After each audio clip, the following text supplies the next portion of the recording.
this video, we are diving into the Aetherdrift Commander Precon upgrade for Eternal Might. We'll be discussing the two new commanders, what are the new commander cards in this deck, what are the notable reprint in this deck, and what are the upgrades you can get in terms of both budget and expensive. It is time to flood your board with tons of zombies and overwhelm your opponent. Hi everyone, welcome back to Zap Zap Magic. I'm Darren and today we'll be discussing the Precon upgrade for Eternal Might. Let's do this.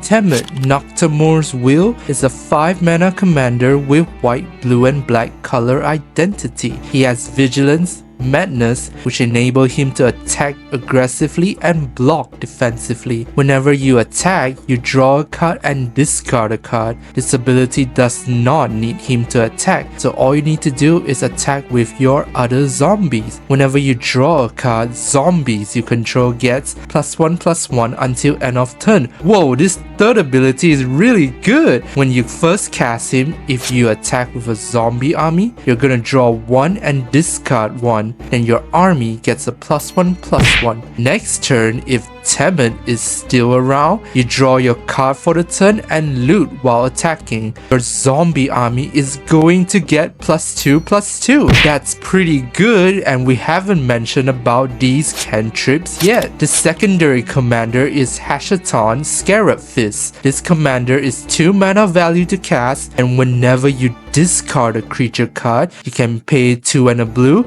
and if you do, you create a tap token that is a copy of that card, except it is a 4/4 black zombie. Wow, Hashaton is amazing and it works well with Temid. If Temid discards a creature card, you can resurrect it using Hashaton's ability. Pretty good. For once, both primary and the secondary commanders are working well with each other. In my opinion, Hashaton is a very powerful commander by himself. If you have a discard outlet like Psychic Frog or Tortured Existence, you can cheat out nasty creature with just 3 mana. But for now, let's focus on Temid as the primary commander.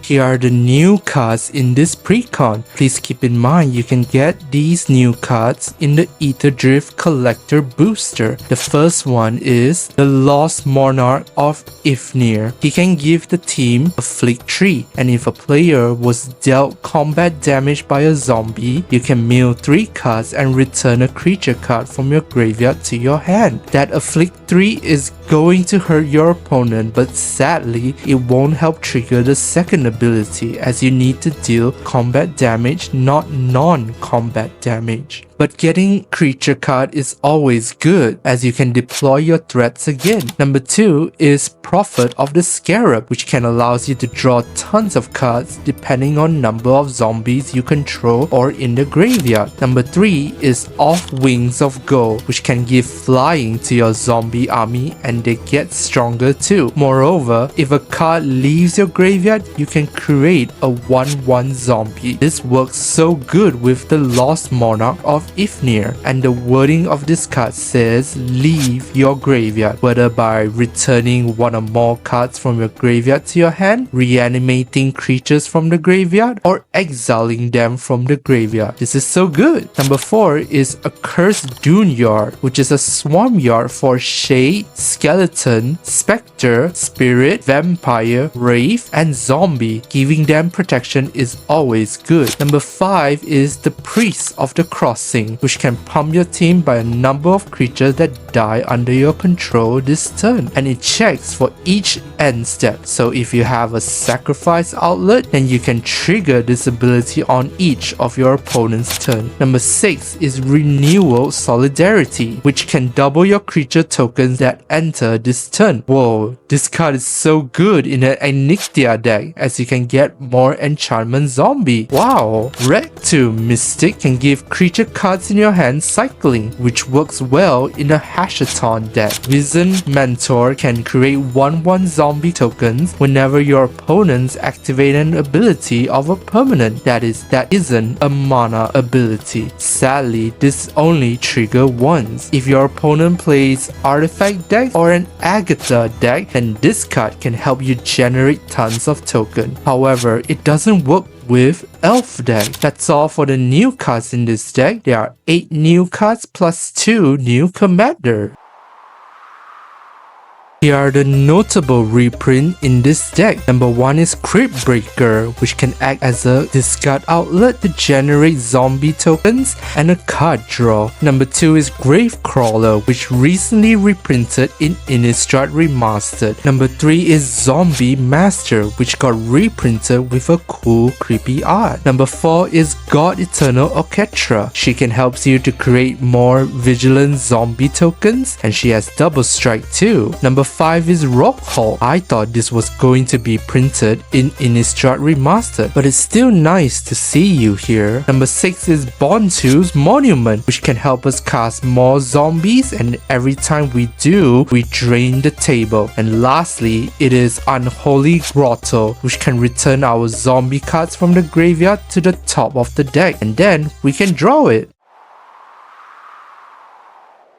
Let's talk about how to upgrade this deck. For the budget version, I'm going to cut approximately 25 cards from this Precon. There are some cards in this deck that are very on theme, but they are just not good enough. The first one is Crowded Crypt, a 3-mana rock that is quite tricky to set up. Corpse Augur depends on number of creatures in graveyard. It is totally useless against those that without any creatures in their graveyard. Renewal Solidarity, it is a fine card, but there are better options. Vizier of Many Faces is not a zombie until you embalm it. Eternal Skylord, Gleaming Overseer only gives zombie tokens the benefit, not the entire zombie team. Priest of the Crossing, Gate to the Afterlife, requires some sacrifice outlet to set up and might be good in other decks, but not this one. Angel of Sanction, Binding Mummy, Cast Out, Never Return, Dreadhorde Invasion, Lazotep Chancellor are just not good enough. Gem Pump Polluter only affects one player. I prefer cards that affects the entire board. Because of some Anthem effect that gives your zombie team more power, I'm cutting Dusk and Dawn, as it may affect you as well. Timeless Dragon it's not good enough. There are better options. Dread Summon commands the endgame. Pull from Tomorrow, God Pharaoh's Gift, and Twisted Abomination are too expensive to cast or keep. There are better options. Rep to Mystic,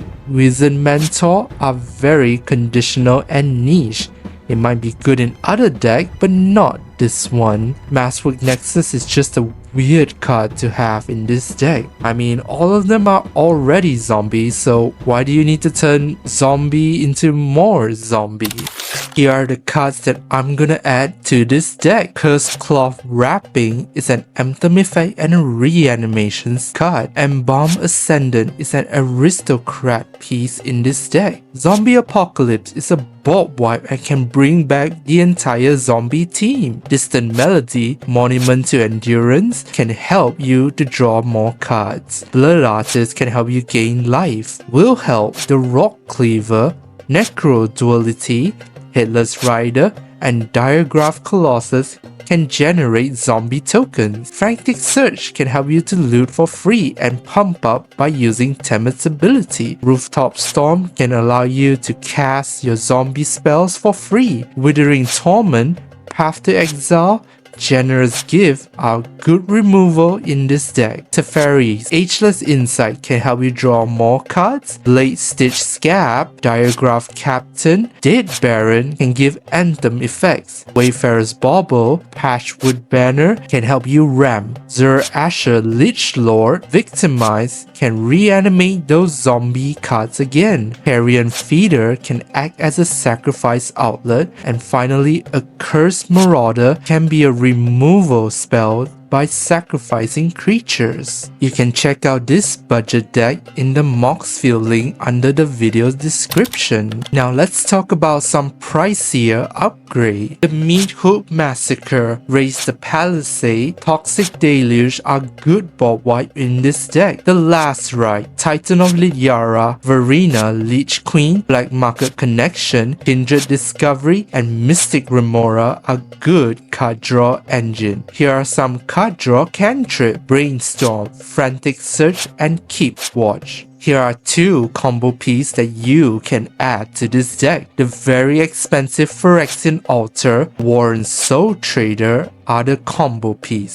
With Gravecrawler, as well as other aristocrat piece. With all these combined, you can burn your opponent to the ground. I'm adding Wonder into this deck, as when you draw and discard a card from Temet's ability, you can discard Wonder to give your team evasion. Whip of Erebos, Grey Merchant of Absidel can be your life gain engine as you'll be taking tons of damage. Lightning Greaves, Akroma's Will, and Dawn Truce can be your protection spell. Noxious Gruel, Fell the Profane can be your removal spell. Finally, here are some counter spells you can add to this deck. An Offer you can refuse, Arcane Denial, and the classic counter spell to disrupt or protect your board. You can also check out the more pricier upgrade in the video description. I know you can add more expensive and powerful card into this deck, but upgrade it accordingly to your playgroup and budget. With that being said, that is all for today's video for this Precon upgrade on Eternal Might. What do you guys think? Do you think this is the best tribal deck for this year? Please let me know what you think down in the comment section. Thank you for watching, you guys, and I'll see you all in the next Precon upgrade on Living Energy. Bye bye!